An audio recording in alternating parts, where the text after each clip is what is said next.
Welcome. This is your host, Joseph Rebelo for Martial Arts Today Television, and we're here at the Gathering of Eagles 3, 2007, here at Tinley Park in Illinois, and we're here with one of our guests, Mr. Gary Mcghee. And sir, it's a pleasure meeting you. And pleasure meeting you as well.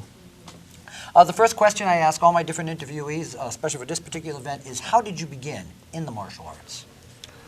Well, at the age of 18, having graduated from high school, I grew up with in a home that had no male role modeling, and raised an only child, felt picked on, and I decided learning how to defend myself would be the key to learning how to get along with other kids. So I just opened up the Yellow Pages one day and picked the closest martial arts school I could ride the city bus to, and it happened to be a school called Traco International.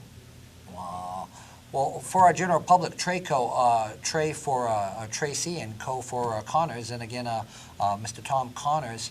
And who was, when you were studying it in Traco, now where was this? This is located in Kansas City, Missouri. Now, when you were growing up, who was your instructor there at Traco?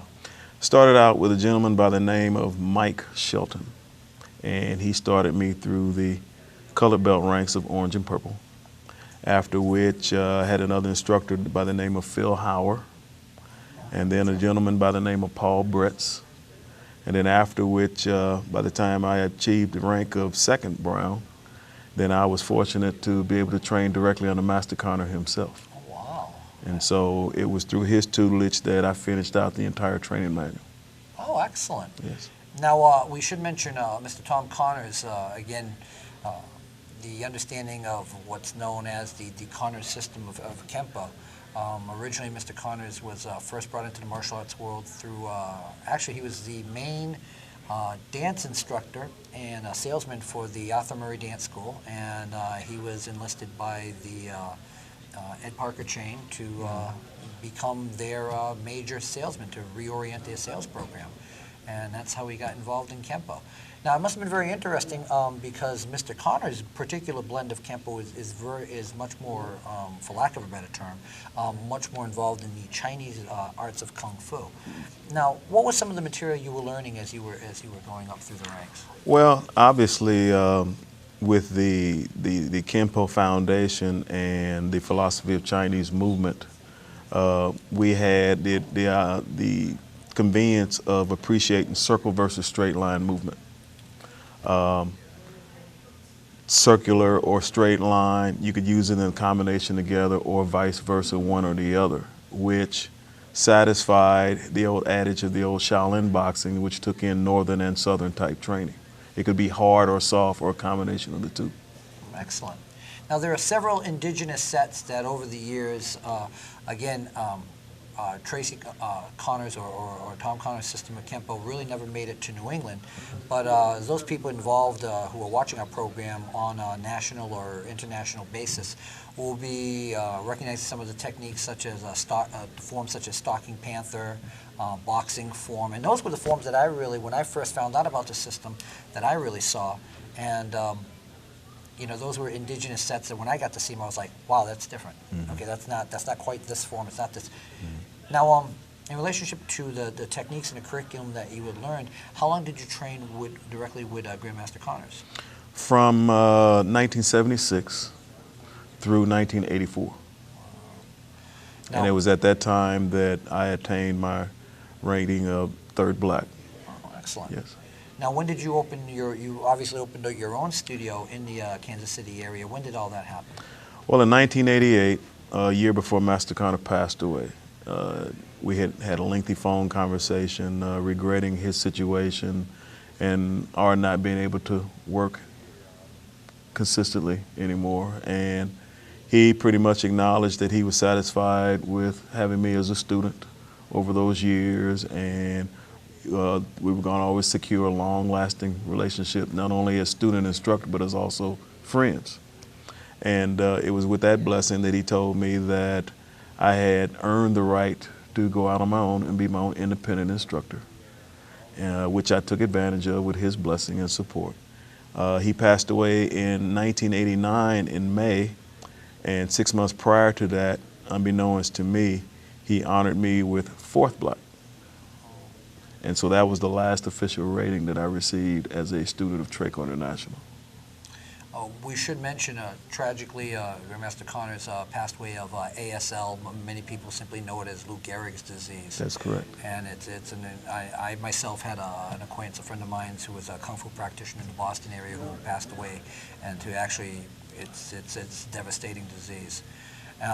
But again, you know, his legacy, and we should mention, is Mr. Connors has done some of the accolades that I believe at the ripe young age of 55, he competed in the Masters division for Mr. USA. Seniors, Mr. USA, Mr. Universe. Yes, he did. And phenomenal. You know, it's amazing, state of fact, to watch a man at that age, you know, build himself in such an incredible muscular condition. That's correct. Now again, you are obviously continuing the lineage of Traco and the Connors system of Kenpo. Yes, I am. And obviously we're here for the not only the Gathering of Eagles, but also the Kenpo Hall of Fame. That is correct. And you are one of the inductees into that Hall of Fame, and congratulations for that, sir. Thank you, sir. And so what does it feel? What does it feel like being here as a representative to the legacy of Tom Connors and his system of Kenpo? That's a good question. I had formed a preconceived notion of what I thought it would be, but after arriving here Thursday night and then going through yesterday's sessions, it's exceeded my expectations. I found connections with fellow Kenpo stylists that started back 30 plus years ago that I didn't know was still around. And sitting in on some of the seminars and feeling gratified that my training still follows traditional roots with other Kenpo stylists and their trainings as interpreted through Ed Parker, via Thomas Connor, via Tracy's, via Matosi, and so on. And so I really felt I was part of the true Kenpo family tree. Excellent. Yes. Well, that's the key. I mean, I think that's what's wonderful about these events, that so many individuals are recognized for their contributions to the arts, specifically at Kenpo, being truly the first true Kenpo Hall of Fame. And it's an honor and a privilege to have the opportunity to meet you. And our final question is, what does the future hold for you in relationship to your martial arts? I think it's important as a martial artist, first off, that you understand how you represent your training.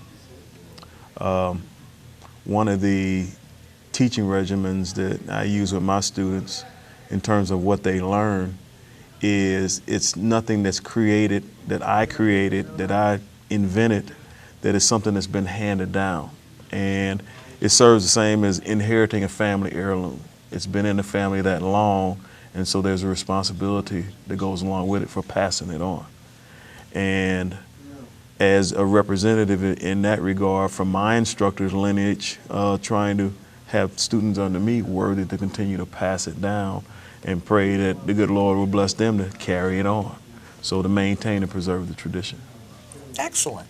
Well, again, congratulations on your accolade and your induction into the Kenpo Hall of Fame. Thank you, sir. And we'd like to thank, obviously, Mr. Tracy for actually producing and promoting the event, and I think it's a wonderful thing. And I think with the combined lineage of Tracy and Connors, you know, it's a wonderful thing to see, and it's a pleasure to have the opportunity to meet you. I appreciate the opportunity.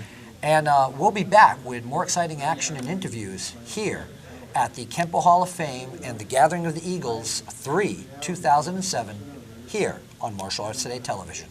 Stay tuned.